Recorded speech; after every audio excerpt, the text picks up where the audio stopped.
Up until the 1980s, representations of lesbians in films were few and far between, and the representations that were there were often either very subtle or over-sexualized.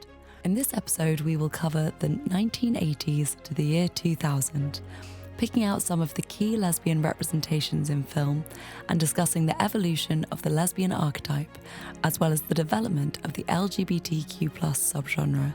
Welcome to Sapphistory on Screen.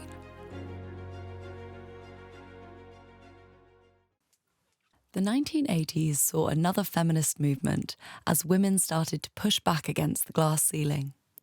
Women's fashion featured strong shoulders and pantsuits, showing it wasn't just a man's world after all.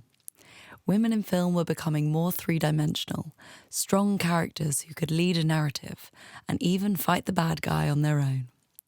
And the 1980s also saw a rise in lesbian relationships in film. Unlike most that had come before it, films in the 1980s were beginning to integrate lesbianism without victimizing, sexualizing, or demonizing their queer characters. Prior to the 1980s, the majority of lesbian characters had formed a stereotype. A stereotype, as Stuart Hall defines it, is an exaggerated or misleading representation of someone of a certain social group, often boiled down to a few physical characteristics or personality traits. Up until the 1980s, the stereotype of lesbians had been in line with the Hays Code definition of sexual perversion, which formed a promiscuous, perverted, obsessive, and sexually deviant view of lesbians. Another stereotype that had formed through queer coding was the masculinization of lesbians through costume and actions. Hungary's 1982 film Another Way is a romantic drama that features normalized characterizations of lesbian characters, a departure from the stereotypes we had seen before, in a politically unstable world. It was released at a time when Hungary was under socialist communist rule by the Soviet Union and poverty was spreading rapidly. In Hungary at the time of the film's release, LGBT people were forming communities, and the queer pride movement was dawning. This is partly thanks to the filmmakers who started to push queer characters into the public eye. The story follows these characters through their relationship as they struggle against social and political oppression. And whilst it presents a beautiful depiction of queer love, the standard tragic ending is afoot. By the late 1980s, the political landscape was settling back into democracy, and queer communities were pushing into the mainstream and becoming more widely accepted. It's thanks to films like Another Way that queer people were able to feel more open about their sexuality after seeing themselves represented on screen. Back in America, bigger and more prestigious companies were jumping on the lesbian bandwagon, such as the Samuel Goldwyn Company, whose predecessor was known for big Hollywood productions such as Guys and Dolls and Wuthering Heights.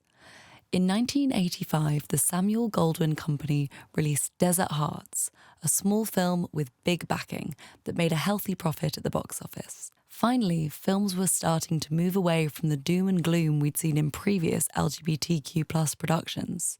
And, although this does have its fair share of drama, it ends on a much more optimistic note. This is often considered the first happy ending in a lesbian film. This film was proof that bigger studios were willing to put money into showing queer representation, proof that they could turn a profit at the box office, and further proof that queer love can have a happy ending after all.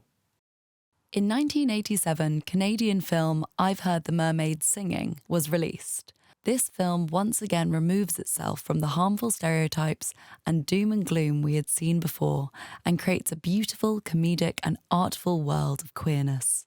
The film features narration by the main character, Polly, through a self-taped video diary.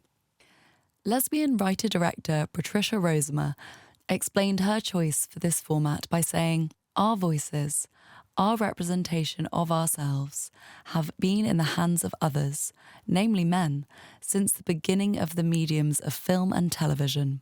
My main character, in I've Heard the Mermaid Singing, videotaped a confession that is used through the film. It's her way of having control over her definition of herself." Although Rosamund was not the first lesbian writer-director to make a film about lesbians, this idea of presenting women and lesbian characters on their own terms and through a first-person perspective creates a more grounded and realistic feel to the characters. It reflects the changing attitudes of the time regarding both feminism and queerness. Hollywood was finding its footing with queer representation in the 1980s. While there were a few standout examples that showed a more human, normalised depiction of lesbians, they did stumble into a few of the traditional stereotypes and tropes. Black Widow queer-baited its audiences. Producers of The Colour Purple toned down its lesbian themes, and The Hunger depicted lesbians as seductive, overly sexualised killer monsters.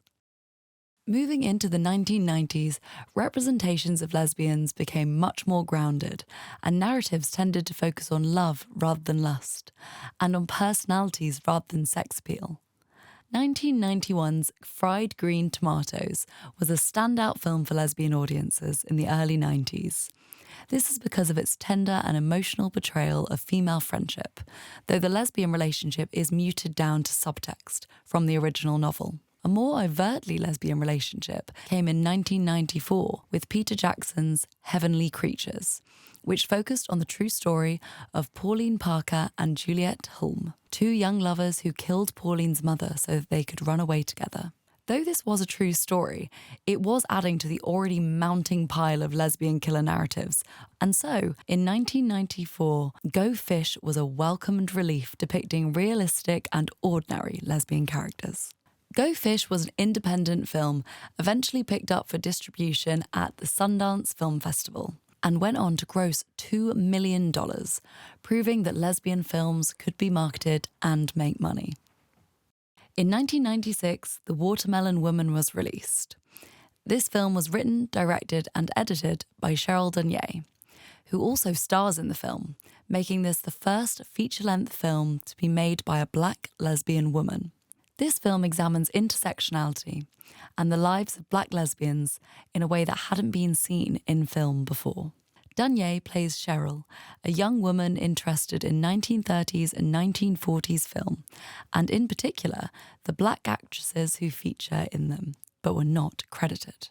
Cheryl begins dating a white lesbian woman called Diana, and as their relationship unfolds, the film delivers an interesting perspective on race and sexuality, along with the prejudice and oppression that they experience. The Watermelon Woman is considered a landmark in queer cinema as well as black cinema, making it essential viewing.